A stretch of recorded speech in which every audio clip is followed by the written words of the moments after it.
ये देखें, तो ये देखें इस तरह से यहाँ पर धागा फंस जाता है। निडल ऊपर को जा रही है पर शटल की नोक बहुत देरी से आ रही है। ये देखें, अब आप जहाँ चाहें वहाँ पर इसको रख सकते हैं। तो हमने इस पार्ट को बिल्कुल नीचे लाना है इस तरह से। दोस्तों, अगर आप भी सिलाई करते हैं या आपके घर में कोई महिला सिलाई करती हैं तो ये वीडियो आपके लिए बहुत ही इंफॉर्मेटिव है। तो आज के वीडियो में हम आपको सिलाई मशीन की एक ऐसी प्रॉब्लम के बारे में बात करने वाले हैं जिसको लेकर अक्सर बिगिनर्स परेशान रहते हैं। तो देखिए वो प्रॉब्लम क्या होती है। अब इसके लिए आपने यहाँ पर देखना होगा, जब हम बॉबिन का धागा ऊपर उठाते हैं, ये देखिए हम निडल को नीचे लेकर आ रहे हैं। तो देखिए प्रॉब्लम क्या होती है। ये देखें यहाँ पर देखिए धागा इस तरह से फंसता है, आप देख सकते हैं। तो ये देखें इस तरह से यहाँ पर धागा फंस जाता है जैसा कि आप देख सकते हैं। और जब धागा फंसता है तो जब कपड़ा बूट के नीचे होता है तो देखिए कपड़े में किस तरह से सिलाई आती है वो भी देख लीजिए। अब देखिए धागा सही से ऊपर को नहीं आ पा रहा है। ये देखिए इस तरह से फंदा लग रहा है। ये देखिए यहाँ पर इस तरह से धागे का लच्छा बन रहा है और धागा यहाँ पर इकट्ठा हो रहा है, देख सकते हैं आप। तो इसको हमने कैसे सॉल्व करना है वो मैं आपको आगे बताता हूँ। ये देखें यहाँ पर देखिए धागा फंस रहा है, देख सकते हैं। ये देखिए यहाँ पर धागा निकल भी नहीं रहा है। अब आप देखें यहाँ पर कुछ इस तरह की सिलाई आती है दोस्तों। ये देखें, सबसे पहले हमने निडल प्लेट खोलना है। तो दोस्तों, जब तक आप वीडियो को लाइक करके शेयर भी कर दीजिए। अगर आप हमारे चैनल पर पहली बार आए हैं तो सब्सक्राइब भी कर लीजिए। उसके बाद हमने प्रेशर फुट भी खोल देना है। उसके बाद हम मशीन के तीत भी खोल देते हैं ताकि आपको वीडियो में सही से समझ आए।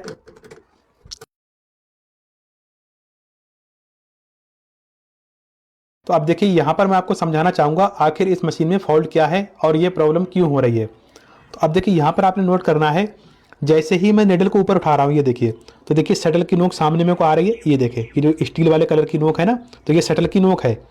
ये देखिए जैसे ही निडल को ऊपर कर रहा हूँ तो ये नोक सामने में को आ रही है। और दोस्तों ये प्रॉब्लम क्यों हो रही है, क्योंकि इसके शटल की टाइमिंग आउट है।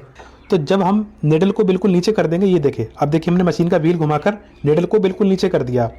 तो होना ये चाहिए कि जैसे ही हम निडल को ऊपर उठाते हैं इस तरह से, तो ये जो नोक आ रही है ना, ये देखिए ये शटल की नोक जो आई, तो ये निडल के हिलते ही यानी निडल के ऊपर जाते ही ये नोक सामने में को आना चाहिए।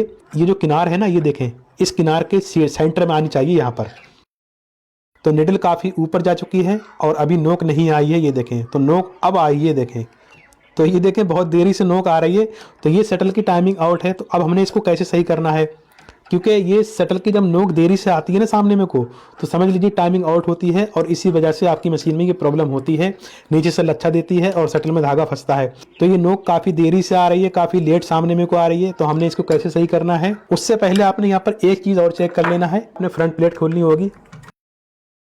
अब यहाँ पर आपने ये भी चेक कर लेना है, ये जो गज होता है ना, कई बार स्टिचिंग करते करते ये गज ऊपर को हो जाता है और निडल नीचे को नहीं जा रही होती है। अब देखिए जैसे ही मशीन का व्हील घुमाएंगे और निडल को नीचे लाएंगे इस तरह से, ये देखिए तो निडल यहाँ आ चुकी है जैसा कि आप देख सकते हैं। अब देखिए प्रॉब्लम क्या है, एक तो इसकी नोक पीछे को है और निडल भी ऊपर है, नीचे को नहीं है। तो हमने निडल को कितना नीचे लाना है और कैसे नीचे लाना है वो आप समझ लीजिए। इसके लिए आपने देखना होगा, यहाँ पर एक होल होता है और इस होल के सेंटर में एक पेच होता है यानी कि स्क्रू होता है जिससे हमारा गज रुका हुआ होता है। अब जो वो होल था ना, वो होल यहाँ पर है। तो देखिए स्क्रू यहाँ पर है, तो हमने स्क्रू को इस होल के सेंटर में लाना है और हमने यहाँ से मीडियम वाला पेचकस लगाना है। ये देखिए इस तरह से हमने स्क्रू को लूज करना है थोड़ा।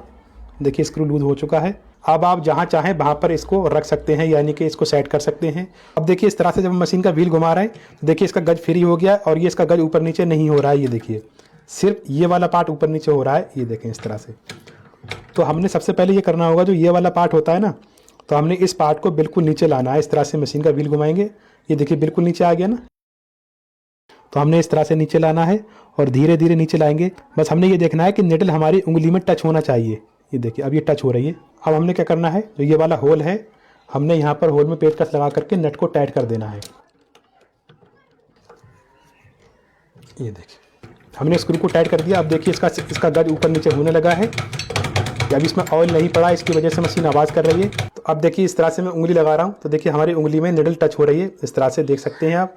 बस निडल हमारी उंगली में टच होनी चाहिए, ज़्यादा ज़ोर से हमारी उंगली में चुभना नहीं चाहिए। सिर्फ आपने ये ध्यान रखना है। ये देखिए मैं आपको दिखाना चाहूँगा, ये देखें तो आप देखिए सुई की टाइमिंग मिल चुकी है। अब हमने क्या करना है, शटल की टाइमिंग किस तरह से मिलाना है। अब देखिए आपने मशीन का व्हील घुमाना है और इस वाले पार्ट को यहाँ पर लेकर आना है इस तरह से। आगे से आपने किसी चीज़ से मशीन को रोक लेना है। कभी कभी यहाँ पर एक पिन लगी होती है, तो अगर यहाँ पर पिन लगी है और आपने यहाँ पर पिन के ऊपर सुम्बी रखना है और इस तरह से हथौड़ी मारेंगे तो इससे क्या होगा, पिन बाहर निकल जाएगी। ठीक है, और जब पिन बाहर निकल जाएगी उसके बाद अब आपने सेटिंग की तरफ आना है। तो आपने क्या सेटिंग करनी है, उसके बाद आपने हथौड़ी लेना है और आपने एक सुम्बी लेना है। अगर आपके पास सुम्बी नहीं है तो आप इस तरह की कोई भी सरिया ले सकते हैं। हमने यहाँ पर सुम्बी लगाना है इस तरह से, और इस तरह से लगाने के बाद अब हमने क्या करना है, यहाँ से हथौड़ी मारना है। ठीक है,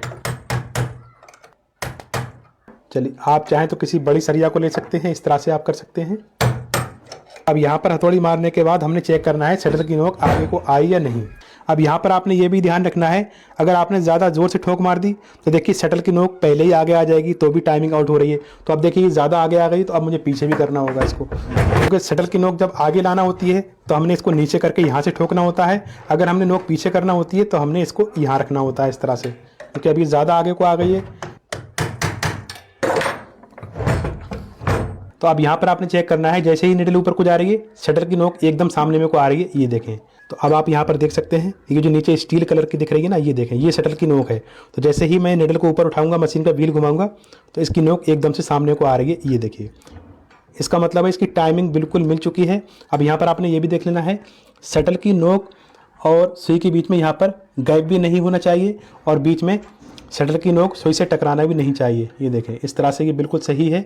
अगर यहाँ पर बीच में गैप है, सुई थोड़ी हटी हुई है, तो आपने यहाँ पर क्या करना होगा, तो आपने यहाँ पर इस तरह से हथौड़ी मारना है। ये देखें, दोबारा से हमने मशीन के तीत भी लगा देना है, निडल प्लेट भी लगा देना है। उसके बाद हम आपको मशीन चला कर दिखाते हैं। तो अब देखिए हमने यहाँ पर बॉबिन केस को लगा देना है।